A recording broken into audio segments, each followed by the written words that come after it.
Welcome to the North Texas Rotary E-Club. Tonight is, let me see what the date is, February 25th. And let me let him in. And I am running the meeting tonight because, hi Al. I'm just doing the opening. I record this. Most of our members watch the video replay. Nice. Yeah, that's why they're in the E-Club. Most people come to the video replay. Here's Richard laying him in. Okay. So welcome, Richard. And I was just explaining to our speaker that most of the members watch the replay. David and Linda, who normally run the meeting, are at Epcot tonight. So they asked me to help. But I told them I would record it so they could watch it later. So I'm going to do a quick introduction to the meeting. I'm just going to do a pledge tonight. Let me share my screen. And I put on the American flag. We'll do a quick pledge. And then we'll go right into our speaker. I pledge allegiance to the flag of the United States of America and to the republic for which it stands, one nation, under God, indivisible, with liberty and justice for all. Okay, so got that done. Let me stop sharing my screen. We have a great speaker tonight, Al. I'll let him introduce himself and tell everyone what he does. And I'm going to mute my mic so it doesn't make noise. And Al, this will be a short meeting, so you go 30 minutes. You're welcome to do PowerPoint if you would like to by sharing the screen, or if you would prefer to just speak without PowerPoint, it's up to you. I'm going to be here. I'm just going to mute my mic so I don't disturb you while you're talking. It's all yours.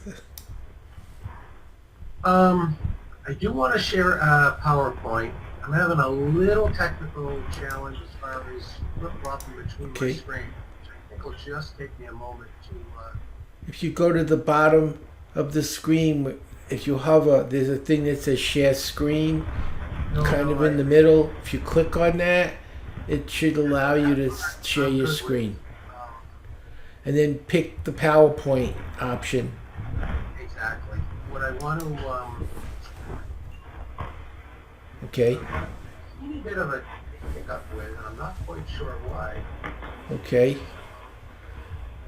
This isn't my system. This is Linda's, so I don't really know a lot about it other than how to turn it on. How to turn it on, which I did. Well, what I think I'm going to need to do is, hold on one sec. I've got two screens going, and it's, I want to be able to share a little bit of a deck, but also when I put this on, not Okay. lose all of my Zoom controls. Okay. While you're doing that, do you want to introduce yourself, tell a little about what you do and what we'll be discussing tonight, and that'll make it more interesting for everyone watching the video. Sure. And for Richard and me. My name is Al Rickfazer, and my wife and I own and operate a couple of children's franchise businesses called the Live Gym, and I'm a facilitator for a men's performance peer group of franchisees from that organization. I also have a franchise called CEO Focus, which helps entrepreneurs really maximize the value of your enterprise. It's much more about individual growth and development. So I used to do a lot of presentations with CEO Focus to business, mostly probably companies under 10 million in sales, 5 to 200 person size companies. So business leaders running small entrepreneurial organizations. And this presentation that I talked to Howard about is called Time Mastery. The last time I did it as a lunch and learn to a small company. They pH and ORP probes went for lots of water treatment plants all around the country. But it's applicable to a lot of people, no matter whether you're a business leader or a general manager or an individual contributor, or if you're retired. So I think, I had to flip-flop my screens around a little bit. So I think I'm ready to go. I'm going to share this screen. Yeah. You should see something that says Time Master right now. And it's a blend of both time management, being efficient, but also time effectiveness and prioritization. Is that up there okay, Howard? Perfect. And just before I take off and get too excited with all of this, remind me how much time we've got? I'm unmuting myself. 30 minutes. If you could keep it to 30 minutes, that would be perfect. But you could go less if you'd like. But 30 minutes would basically be the max if possible. Okay. And I'll leave a little bit of time for questions. I know some of the people Sure. do the reporting. I'll keep a timer going and see what we can do. Come on. So the things we're going to be covering, the best use of your time, why it's important, and candidly, what's not important when it comes to time and time management and why. We're going to talk a little bit about prioritization. More importantly, from time management, it's important to get those tasks done that you should be working on and help you know when you should do them and candidly what you shouldn't be doing. And the most important part, rather than just talk about something, is really doing it, implementing it, making it work. Now, there's a lot of time management systems out there. I went through some years ago using different day planners and Palm Pilots. There's systems on time management, how to manage time and organize time. And to be very candid with you, a lot of times you're just rearranging things and not necessarily freeing yourself up. There's also a lot of coaching and a lot of development, a lot of systems about prioritization, inspiring you about what you should be working on when you don't have the time to do it. If you've got 35 hours of work to do, you can't fit it into a 24-hour day. And the reality is, either of those things alone, in a vacuum, will fail. It's a complete waste of your time. Like I said earlier, I wear a few different hats. I am the president and CEO of CEO Focus Boston North. I have over 30 years of professional experience as an entrepreneur, as an engineering director, as a CEO and COO. And my schooling, I went to Cornell undergrad and got a bachelor's of engineering in OR&IE and my master in management science from UMass Lowell. And I have a lot of firsthand experience, both as an individual business leader, as well as a coach and a facilitator for individual business owners and for small peer groups. Now let's get into the meat of it. What's the most valuable asset for most small companies? A lot of people think it's their intellectual property. Maybe patented, may just be proprietary, the knowledge of how to design, build, and sell your product or service. Some people think it's their list of customers, their list of suppliers, and that is valuable, but it may not be the most valuable. The inventory, the building that you're in. The last place I presented this to, they had a beautiful building that used to be an old train station. It was worth a lot, but it wasn't the most valuable asset. Let's get down to the nuts and bolts of it. The most valuable asset in most businesses is you. It's the owner of the company, it's the key team running it, and it's all the operators and all the engineers and all the support staff. Yes, the business systems are important too, and the processes, but it really comes down to people. Several years ago, it was actually when I was getting my master's degree, and I was an engineering manager and production manager at Polartec Malden Mills. We had a whole discussion about whether it was more important, the IP and the equipment and the products that were flowing through or the people. And I am not going to change on this one, that I believe the people are the most valuable asset. But it's not just the people. To be really specific, it's the time that you are investing in your own talent, your own skills, your own experience. Because no matter how much you have the potential to do, at the end of the day, what matters is where we're spending our time and what we're spending it on. All right, so that's the largest asset, the people. What's the biggest liability of your company? It's you. Let's talk about why. I already said the most valuable business asset is actually your time, but your time is limited. You look at the CEOs of the top organizations, they're paid a fortune. They're not paid to do busy work. They're paid because of the important, critical, strategic decisions that they are making, how they are using their time. But no matter where you are in the organization, your time is limited. You may be languishing. You may be spending too much time on low impact activities. And candidly, this can lead to the team being the biggest bottleneck to your company's growth. Your business's growth is directly limited by your ability to focus your time, your energy, your efforts on the highest impact activity. And when I say 1 + 1 + 1 = 7, that's a true fact. Because when you look at the talents of the different individual people and you combine those together, it's significantly greater what a team can produce than what the individual people could do by themselves. You don't just have to maximize efficiency, you have to also look at effectiveness. If you want to maximize sales, profitability, success of a company, ultimately that's what's going to lead to profit. And we have to be doing the right things efficiently at the right time to make this all work. So let's talk about a solution. Now that's great that we know what the problem is. But for most people, and again, whether you're a CEO, whether you're a middle manager, whether you're an individual contributor, it doesn't matter. Typically, the first thing that has to be done is you have to look at what the lowest impact, lowest value work and time suckers are that you're doing. You have to eliminate them. There's systems we're going to go through on how to do that. But freeing up your time is only half the battle. Once you free up the time, you need to fill some of those gaps and reinvest the highest value activities. Often, even if you're an engineer or a scientist or an inventor, very often they have to do with business development, marketing opportunities, gaining more business opportunities where you don't currently have them.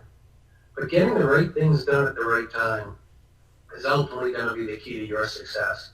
And not just business profitability and success, your personal life success. So let's talk a little bit about tasks and activities. And by the way, for those on here now, I will be posting in a moment in the chat a link that you can download some worksheets. But for those who are doing this live, you may want to get a paper and pencil because I'm going to have 4 exercises I'm going to ask all of you to do. But let's talk about tasks and activities. Before we can get to what we can eliminate, let's think about what's really important. Now, the last company I did this with during a lunch and learn, and like I say, they were making pH and probes and different sensors that would go into water treatment plants and plating plants. But when I was talking to the company president and the sales directors and some of the other folks there, we talked about, is it high value to fly to California to sell 2 controllers to a factory there? And we got into a conversation of what's the cost and what's the return. And then we started saying, well, it may not just be 2, it may be 2 as a test run.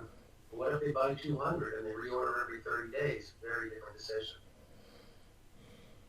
What if that customer who's buying is an influencer and they're going to be writing a review in a trade magazine? One of my pet peeves is when people start talking about profit margin as a percent and they look at different products and they say, oh, this one has a 30% margin and this one has a 20% margin. We need to put all of our time and effort and energy into the one with a 30. And I go crazy because if something with a 30% profit margin, and let's say it's a $10,000 or a $1,000 product, it doesn't matter the real amount. But it may take this 30% profit margin product, may take 5 days to produce. And there may be something with a 20% profit margin that they can do in 1 day. Well, now when we start looking at profit per hour or revenue per hour, it changes the whole equation. You also have to look when you're thinking about things in use of time, not just how long does it take to produce a certain product or service. And this could be, the time you're writing a book, the time that you're an attorney billing for things. It doesn't really matter what the specific product service you're talking about. We also have to look at the non-billable setup time and prep time and planning time and travel time. to really say what is your profit and profit per hour that you're really investing, both billed and non-billed. And staying an hour on overtime. I can't tell you how many companies cut out all the overtime so they don't stay the extra hour. But that small order ships out the next day and they have to spend hundreds or thousands of dollars on air freight instead of spending and shipping it ground. So again, penny wise and pound foolish, and it all comes down to time. So here's exercise number 1. For each, please list, and I'm talking about 5 tasks or functions that you do regularly. For a certain task or function, how long does it take typically to do it in hours? Do you want to use minutes? Use minutes. I usually use hours though. The second thing is what's its worth? What's its worth to you? And then we do what's called a value ratio. You divide the worth by the time, and that was the value per hour. We also have to consider what's the cost, the penalty if it's not done on time. We always say, I can't find the time to do it right, but I find the time to do it over. Often doing it over or fixing it, we waste minutes, hours doing something the second time that we could have got done right the first time. So that's exercise 1. Again, it's just getting you thinking a little bit. I want to talk now, and I'm going to shift to a couple topics and then put it all together in the end. Prioritization of tasks, urgency and importance. So there's a lot of tasks, there's a lot of projects, there's a lot of things in our to-do list. Some are urgent, some are important, and some are both. Urgency is the pressure to do it now. The phone is ringing and you just want to pick it up. The text comes in and the phone alarms and you look over to it. There's people who are knocking at your door, running to catch a plane. There's a penalty cost of doing urgent things late. And sometimes there's a bonus if you get it done early.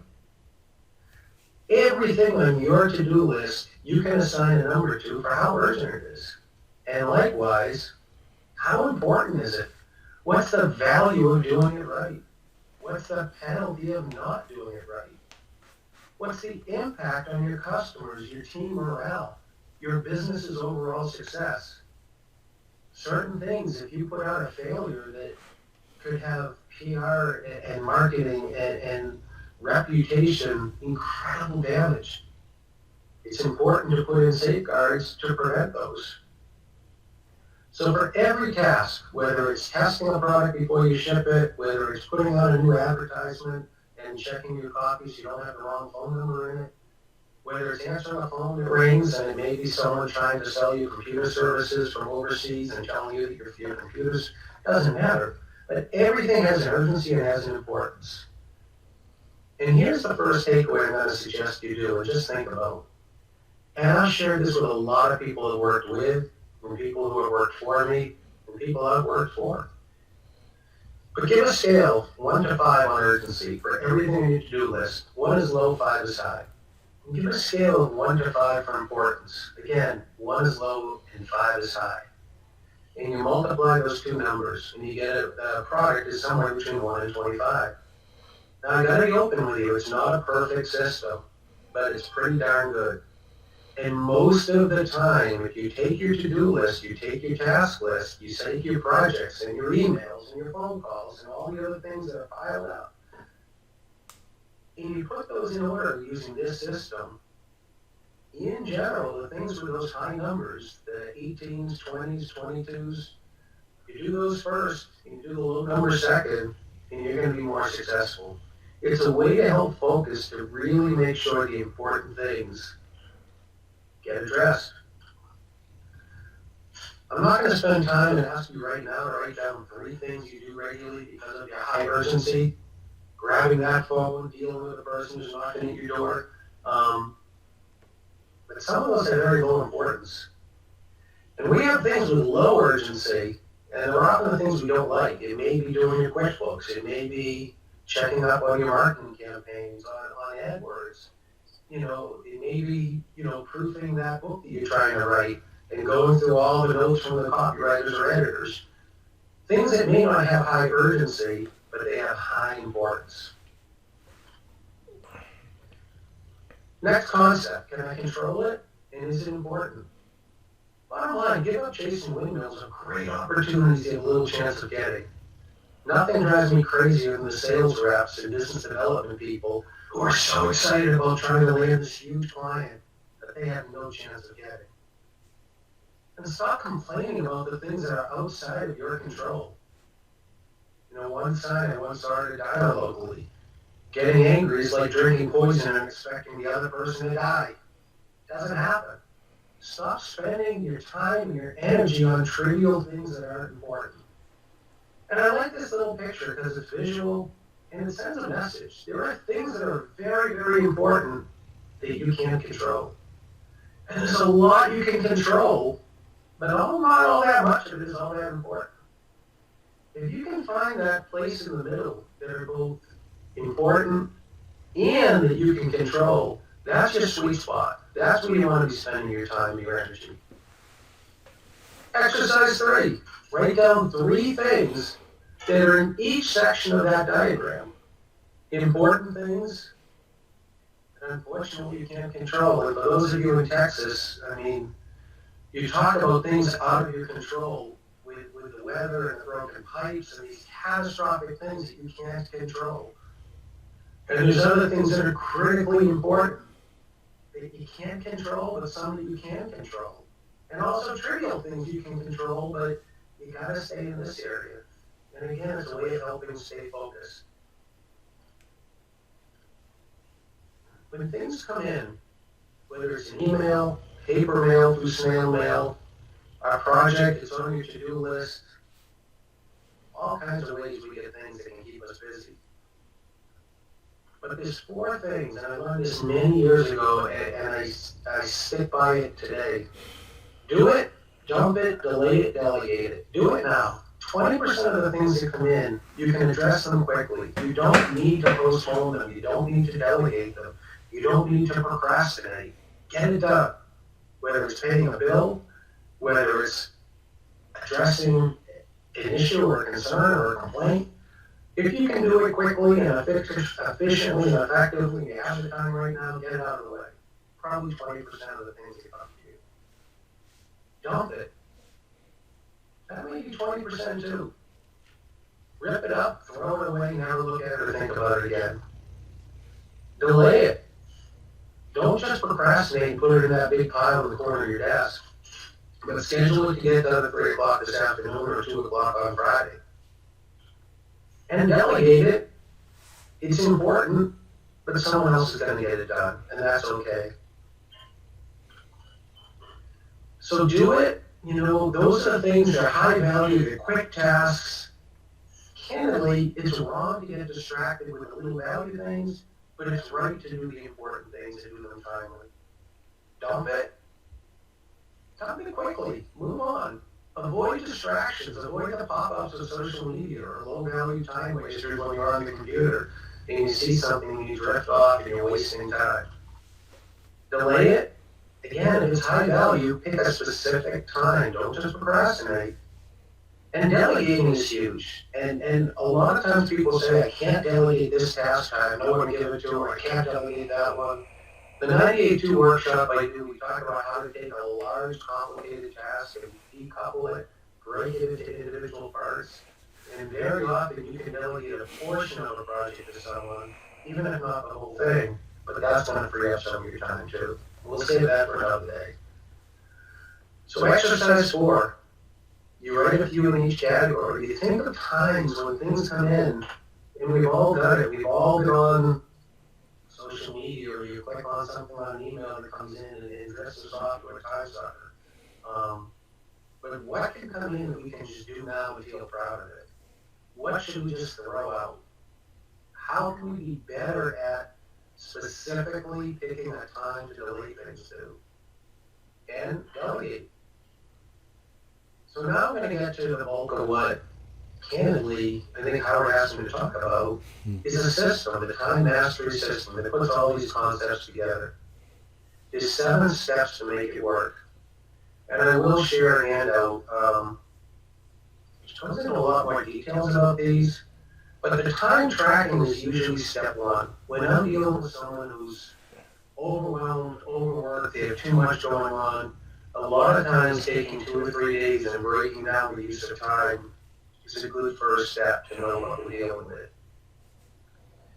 When we start going from chaos to order, and not just order, but both priority and systems of being efficient and effective, there's a lot of tasks that I call green time. There's specific things that will be scheduled for a specific time. It may be half an hour to do your QuickBooks. It may be time to set up for marketing activities. No matter what our job is, there's times that we can schedule specific important activities. A lot of people fail to set up, and Ken, this is one of the most important times, is our purple time, our planning time, our strategic time. It's the time that we're reflecting and thinking and really helping to make this all work. Part of the system is what I call blue time, which is tasks to do. They're not necessarily high value, but they have to get done.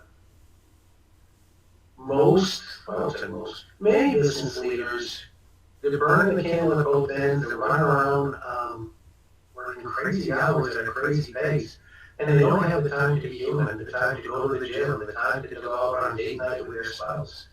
Yellow time is leisure time, and it's important to schedule that too. The red time in our calendar is wasted time. That's when we're scheduling meetings downtown, whatever metro city we're in, outside of Boston. And I'll tell you this, if I'm going to meet with someone at 9 in the morning in Boston, it's not as bad with the pandemic, but still, scheduling time for meetings when you're going to be spending a lot of time sitting in the car, when you could be doing it over Zoom or doing it at an on-peak time, you can avoid a lot of wasted time. Paint time is idle time. Most of us don't have a lot of that. But it's a system that we can start using to, again, condition our brain, condition our time management, condition our life, and all the things we have going on to become much more effective and much more efficient. And you have to have realistic expectations. It takes time to master this.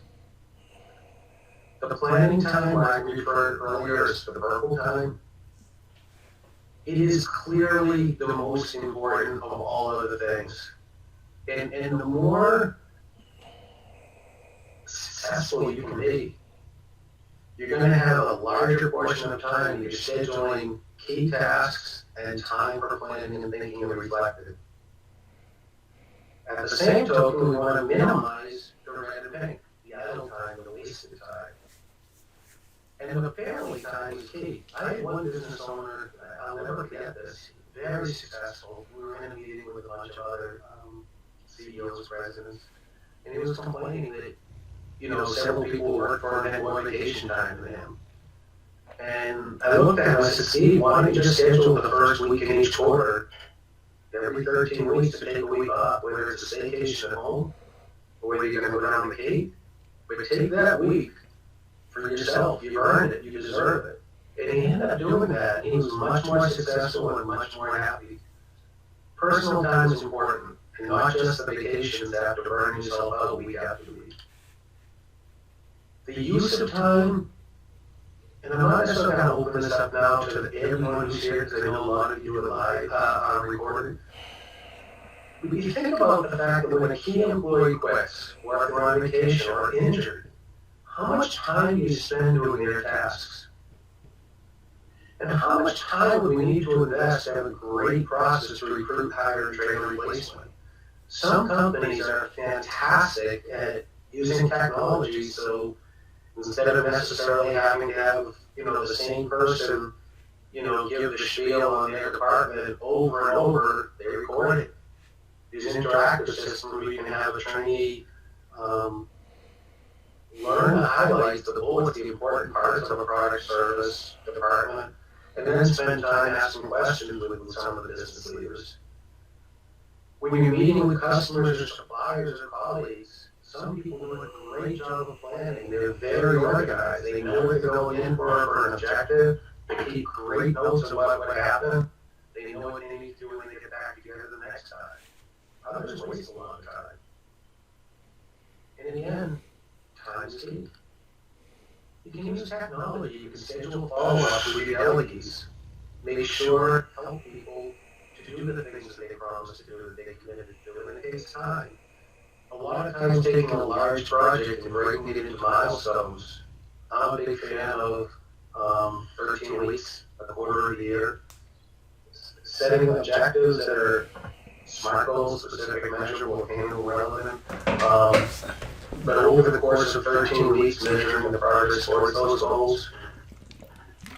And again, making sure that you set up lots of time for your undelegated work, where you're an individual contributor, using your calendars, using your planners, using your CRMs. There's ways that we can have things very automated, drip campaigns going out, reminders coming up, so that the technology frees up our brain. You want some next steps you need to think about. What are you willing to commit to do to improve how you use your time to maximize its value? And one of my favorite sayings, a plan without action is a daydream, but action without a plan is a nightmare. And I'm telling you, time management and planning your use of time is going to change your life from putting out fires and having a nightmare to being successful. Wrap it up. If we don't change, we will fail. And if we wait to change, we only follow others and we will not be leaders. If we embrace change, that's when we succeed and lead. So I think I have about 3 or 4 minutes left to go from the 30 minutes Howard gave me. If anyone has any questions, I'd love to hear them. I was going to say I enjoyed what you did a lot. Also, I went to SUNY Binghamton, so we were very close in schools. We were down the road. Yes, we were. I found it very useful because I'm still working. I think Richard's Richard, are you retired or are you still working? I'm retired now. The COVID's going on. I'm retired. I'm a teacher, and I taught all the way through the spring semester 2020. But I'm not going back until it's safe. Yeah, I get that. Well, I work online, so it's a little different. And I had my shot. I did get my shot, so I feel a little safer. I'm not going to go into big concerts, but small groups, I feel comfortable. But Al, I wanted to say that I found some very good ideas from what you said. I could see some time wasters that I had that I wasn't thinking about. And you read fast, so that gives you an edge over some of us. But the fact is, every one of us wastes time at times, and it's not. I used to feel bad about it as I started to master this a little bit, and I'm certainly don't always drink my own Kool-Aid.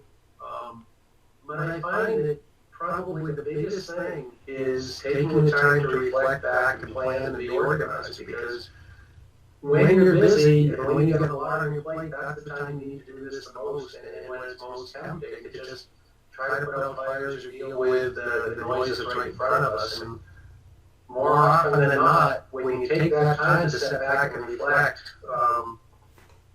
the really key, high value, most critical things, they can slip through the cracks. And that's what's happened. Yeah, it helped me with that. So I saw some things I was doing that needed to be done, but they weren't urgent. Like I get a lot of emails every day and stuff. I get a lot, and it eats up a lot of my time. And I'm working on a lot of writing projects, and then by the time I get to the writing project, my time's gone because I've done all these other tasks that are necessary but not urgent. So I'm going to start pushing those off, maybe doing them every other day or every third day, and focusing more on the writing projects, and then getting to those things because they need to be done, but they don't need to be done every day, and that way I can get more of my productivity up. Well, another big part is when you think about where you are and how many distractions when you're doing a certain thing. I mean, I was at one of my kids' gym businesses today, and they're going through some staffing changes, and certain customer service things got backed up. And I, instead of being kind of customer-facing part in front, I went into one of the back rooms, and it just was grinding through stuff. And one of the teachers came over to me and said, "Oh, so-and-so need to come in." And I said, "Well, that's fine, but I'm not here. Unless it's an emergency, I'm back here doing this." And when you can get into the zone, and I think, and you probably can relate to this really well, Howard, as a writer, but if a pop-up comes up on the phone when the text comes in or the email, it can really be distracting. You lose your train of thought. And if you can say, you know what, I'm going to do emails from 11 to 12 today and from 4 to 5 today, but otherwise from 1 to 2, I'm going to be offline unless it's an emergency. On the phone calls, I have a unique ring for I have a ring for my son, a ring for my daughter, a ring for my wife, and a ring for everyone else. And so when the phone rings, I know if it's one of those three, and depending on where I am and what I'm doing, I may answer it. But anybody else doesn't have a special ring. And, little tricks like that can help keep us focused to start and finish something. Yeah, I like that. I want to thank you for speaking. Richard, did you have any questions? You're muted. You have to. I know, I got to unmute. I can't just put my hand when some people say, hey, Elsie, unmute me.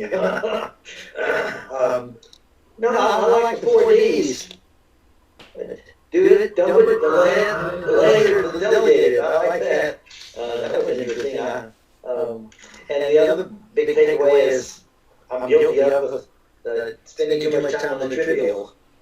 Stuff is not important, but you get distracted. Yes, I'll tell you, Richard, one of the things, and there's several people I've worked with that this has really helped.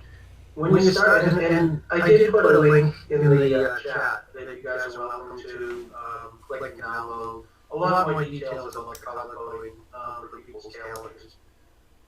But when you kind of mentally, psychologically say, hey, from 2:30 today to 3:30 today, I'm green time, and I'm going to work on, this business proposal, or this chapter of my book, or get my bills paid, and you just kind of commit that hour, that 45 minutes, that half hour is on the next project. You kind of get in the zone that that's what it's there for. And then if you're on the yellow time, which is kind of personal time, it may be time to go for a walk, it may be time to look at Facebook, and it almost gives you permission to be very free and very, do whatever you want for fun. But it's there's boundaries to it. And when you start setting those boundaries, and the people you're working with set those boundaries, companies right now are finding, and it's pretty amazing. A lot of the banks, a lot of the tech companies that have people working from home because of COVID, in some situations, folks are much more productive because they don't have all the distractions with their peers in the office. And businesses are rethinking about how many times you have in the office. And I'm a huge fan of saying people need time to get together in groups and collaborate and brainstorm. But it has to be a balance of time that you're working together, building incredible ideas, and time that you're working and as an individual contributor, creating value without a lot of distractions and interruptions. And I think the whole world is going to change because of this COVID experience. Yeah. I don't think it's going to go back. I think some of these changes are permanent, some of them. Well, there's no question that even like what we're doing today with the Zoom meeting, certain kinds of people, and I was guilty. I mean, there were times when I was sourcing from Asia. I'd be on a plane going off to Shanghai or Taiwan, and it would be for a meeting with people, and now we just do it on Zoom. And I think of the beating that my body took and the money that I wasted on airfare, that yes, it is important to have some relationships face to face, having drinks and eating, but it doesn't have to be as often as it was. Right. Or as it will be in the future. I agree. It's really a balance of, again, time and money, and what's the value you're getting out of that. Can I make a suggestion? Can Can you put something in the chat box for people who want to ask you questions or stay in touch with you that are watching the video? So there's a way for them to reach you, and then I'll close the meeting. This way, because a lot of people will be watching this later and they have no way to interact with you. Don't give them your phone because you won't pick up. I know that. I'm teasing you. But you gave me some good ideas for time out. My biggest challenge is I'm getting older and I'm taking some blood pressure meds and they make me very tired. So there's times when I really want to work and I gotta go to sleep and I don't want to, but I don't have a choice and it's upsetting me. I'm getting older and when you're 40, what you do at 70 and you do at 40 is not the same, and just having to make some adjustments to what I can do, and I'm not enjoying it, but that's life. I hear you, brother. Yeah. Really? Well, it was a pleasure seeing you again. Thank you. It was a Thank pleasure you. meeting you, Richard. Nice hearing from you, and thanks for your time. Yes, because your time is valuable. It is. I'm going to do the four-way test and close the meeting, and it'll take Okay. 1 minute. The four-way test. Thanks, you. Yes. First, is it the truth? Second, is it fair to all concerned? Third, is it will build goodwill and better friendships? Fourth, will be beneficial to all concerned. And finally, we say, will it be fun? Thank you, everyone. Enjoy the video. If you're watching this, you have the contact information on the screen now, right here. I'm going to see if I can highlight it. There it is, right there. And you'll be able to reach him. Stay safe, be happy, and thank you. I really enjoyed it. I thought it gave me some insights to some problems I've been having, and I think it'll make a big difference in my productivity. So thank you for doing this, and I hope the people watching the video get as much value as I did. Be well. Stay well. Bye. Take care.